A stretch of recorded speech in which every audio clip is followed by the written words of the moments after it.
नमस्कार दोस्तों, सनातन विचार में आप सभी का स्वागत है। आज हम चर्चा करने जा रहे हैं भगवद गीता के बारे में।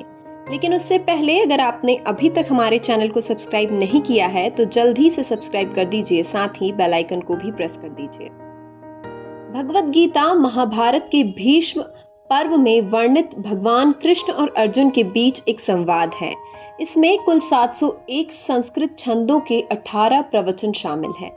कुरुक्षेत्र के युद्ध के मैदान में श्री कृष्ण ने अर्जुन के साथ अपनी सबसे शिक्षाप्रद और दिलचस्प बातचीत के दौरान गहन, उदात्त और आत्मा प्रेरक आध्यात्मिक सत्यों को प्रकट किया है और योग, वेदांत, भक्ति और कर्म के दुर्लभ रहस्यों को उजागर किया है।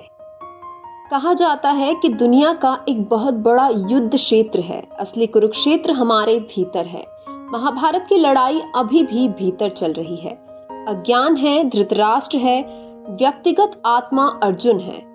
हमारे हृदय में निवास करने वाला सारथी भगवान श्री कृष्ण है। शरीर रथ है, इंद्रियां 5 घोड़े हैं। मन, अहंकार, मानसिक प्रभाव, इंद्रियां, तृष्णा, पसंद नापसंद, काम, ईर्ष्या, लोभ, अभिमान और पाखंड हमारे घोर शत्रु हैं। एक बार जन्म लेने के बाद हमारे भीतर इस कुरुक्षेत्र से कोई बच नहीं सकता है। आधुनिक मनुष्य को प्रकाश के लिए एक प्रभावी मार्गदर्शक की अत्यधिक आवश्यकता है। वह हर जगह केवल समस्या देखता है और उसका समाधान कहीं नहीं मिलता। वह नहीं जानता है कि किस दिशा में मुड़ना है, किस मार्ग को अपनाना है और बेहतर स्थिति की ओर कैसे बढ़ना है। इसलिए उसका जीवन बेचैनी, दुख और उलझनों से भरा होता है। भगवद गीता में ज्ञान और व्यावहारिक शिक्षाओं के शब्द हैं, जिनमें वर्तमान व्यक्ति की उपयुक्त स्थिति के उत्तर शामिल हैं। भगवान श्री कृष्ण हमें कुरुक्षेत्र का साहसपूर्वक सामना करने और हमारे भीतर की राजसिक और तामसिक प्रवृत्तियों को हराने के लिए मार्गदर्शन करते हैं और गीता सबसे बड़ी मार्गदर्शक है जो उन्होंने हमें दी है। विषय वस्तु: अर्जुन बहुत निराश हो गया। दूसरे प्रवचन में भगवान श्री कृष्ण की प्रारंभिक टिप्पणी, जो आत्मा की अमरता की बात करती है, उनकी आंखें खोलती है और उन्हें शक्ति और साहस देती है। अर्जुन तब कर्म योग और कर्मों के फल के त्याग की तकनीकी, वह इंद्रियों और मन को नियंत्रित करने और एकाग्रता और ध्यान का अभ्यास करने के तरीके सीखता है। इसके बाद भगवान को ब्रह्मांडीय रूप के दर्शन के लिए तैयार करने के लिए उनके विभिन्न रूपों का वर्णन किया गया है। अर्जुन शानदार ब्रह्मांडीय दृष्टि का अनुभव करता है और एक मुक्त होने के गौरवशाली स्वभाव को समझता है। फिर उन्हें क्षेत्र और क्षेत्र के ज्ञाता, 3 गुणों और पुरुषोत्तम का ज्ञान दिया जाता है। उनका ज्ञान देवीय गुणों की व्याख्या से पूरा होता है। अर्जुन को तरह तरह के संदेह थे। भगवान कृष्ण ने उन्हें एक एक करके साफ किया। उन्होंने अर्जुन को योग की सीढ़ी से एक पायदान से दूसरे पायदान पर धकेल दिया। आखिरकार अर्जुन ने अपना पैर सबसे ऊंचे पायदान पर रखा, आत्मा का सर्वोच्च ज्ञान प्राप्त किया और खुशी से कहा, हे प्रभु, मेरा भ्रम नष्ट हो गया है। तेरी कृपा से मैंने ज्ञान प्राप्त किया है। मैं दृढ़ हूँ। मेरे सारे संदेह अब पूरी तरह से दूर हो गए हैं। मैं तेरे वचन के अनुसार कार्य करूंगा। बाधाओं से परे संदेश: भगवद गीता केवल एक पुराना ग्रंथ नहीं है, न ही यह केवल धार्मिक शिक्षाओं की एक पुस्तक है, न ही एक हिंदू पवित्र पुस्तक है। यह किसी विशेष धर्म या जाति की सीमाओं को पार करता है और वास्तव में मानव जाति को संबोधित दिव्य ज्ञान है। मनुष्य को जन्म और मृत्यु, दर्द, पीड़ा, भय, बंधन, प्रेम और घृणा की वर्तमान समस्याओं का सामना करने और उन्हें हल करने में मदद करने के लिए है। यह मनुष्य को सभी सीमित कारकों से मुक्त करने और एक स्थिति तक पहुंचाने में सक्षम बनाता है। पूर्ण संतुलन और आंतरिक स्थिरता और मानसिक शांति, दुख, भय और चिंता से पूर्ण मुक्ति। इसके 18 अध्यायों के भीतर एक मानव नाटक का पता चलता है। यह इस दुनिया में हर किसी का अनुभव है। एक राज्य से मनुष्य के उत्थान का नाटक पूर्ण निराशा, दुख और पूर्ण विराम और पूर्ण समझ स्पष्टता की स्थिति में निराशा, नई शक्ति और विजय। गीता की शिक्षाएं व्यापक, सार्वभौमिक और उदात्त हैं। वे किसी पंथ, संप्रदाय, पंथ, उम्र या देश से संबंधित नहीं है। वे पूरी दुनिया के लोगों के लिए है। आत्मा को ऊपर उठाने वाले उपनिषदों के आधार पर ऋषियों और संतों के प्राचीन ज्ञान, गीता उन तरीकों को निर्धारित करती है जो कि सभी की पहुंच के भीतर हैं। इसमें सभी मनुष्यों के लिए सांत्वना, स्वतंत्रता, मोक्ष, पूर्णता और शांति का संदेश है। एक वाक्यता गीता में सद्भाव।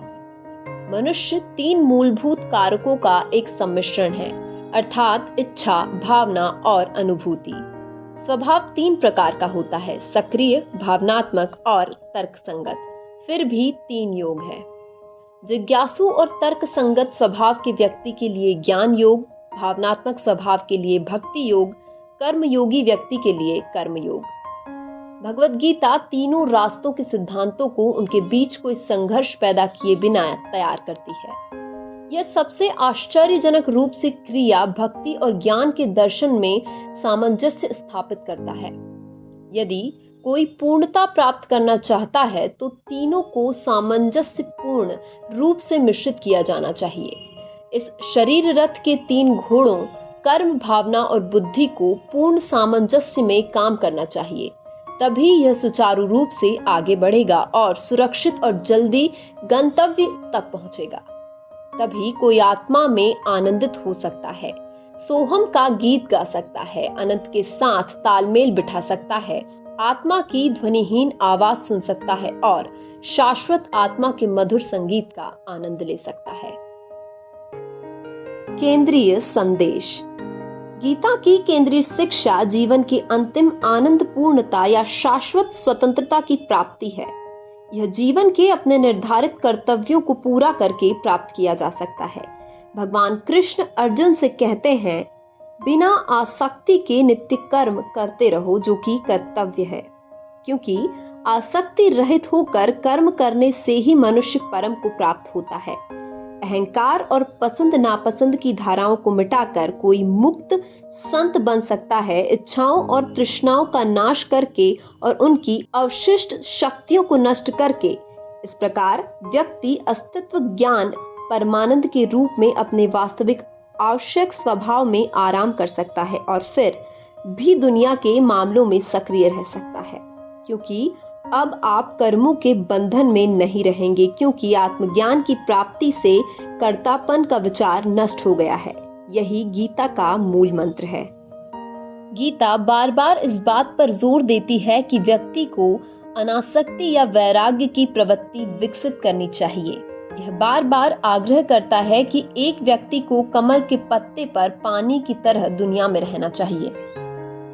जो कर्म करता है उन्हें ब्रह्मा को अर्पित करता है और आसक्ति को त्याग देता है। वह पानी से कमल के पत्ते के रूप में पाप द्वारा कलंकित नहीं होता है। गीता की महानता। गीता वेदों की मलाई है। यह आत्मा को ऊपर उठाने वाले उपनिषदों का एक सार है। यह एक सार्वभौमिक ग्रंथ है जो सभी स्वभाव के लोगों और सभी समय के लिए लागू होता है। यह योग, भक्ति, वेदांत और कर्म पर उदात्त विचारों और व्यवहारिक निर्देशों वाली एक पुस्तक है। यह विचार में गहन और दृष्टि की ऊंचाइयों में उदात्त है। यह नश्वर अस्तित्व की 3 अग्नि से पीड़ित आत्माओं को शांति और सांत्वना देता है, अर्थात अपने ही शरीर के कारण होने वाले कष्ट जो एक के आसपास के प्राणियों के कारण होते हैं, जो देवताओं के कारण होते हैं। ऐसा कहा जाता है कि विश्व के समस्त आध्यात्मिक साहित्य में गीता समान श्रेष्ठ और प्रेरक ग्रंथ नहीं है। यह सभी ज्ञान का स्रोत है और एक अटूट आध्यात्मिक खजाना है। यह आनंद का फव्वारा है, ज्ञान का सागर है। यह दिव्य वैभव और भव्यता से भरा है। यह अनंत काल के लिए एक किताब है। सभी उपनिषद गाय हैं, दूध देने वाला कृष्ण है। चरवाहा लड़का पार्थ यानी कि अर्जुन बछड़ा है। शुद्ध बुद्धि वाले पुरुष ही पीने वाले होते हैं। दूध गीता का महान अमृत है।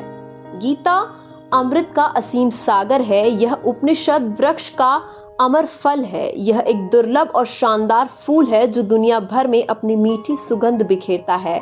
जिस प्रकार समुद्र की अथाह गहराइयों में सबसे कीमती मोती है, उसी तरह भगवद गीता में भी अगणनीय मूल्य के आध्यात्मिक रत्न हैं। आज के लिए केवल इतना ही। ऐसी ही और जानकारियों के लिए सब्सक्राइब कीजिए हमारे चैनल सनातन विचार को। साथ ही वीडियो को लाइक, शेयर और कमेंट भी कर दीजिए। धन्यवाद।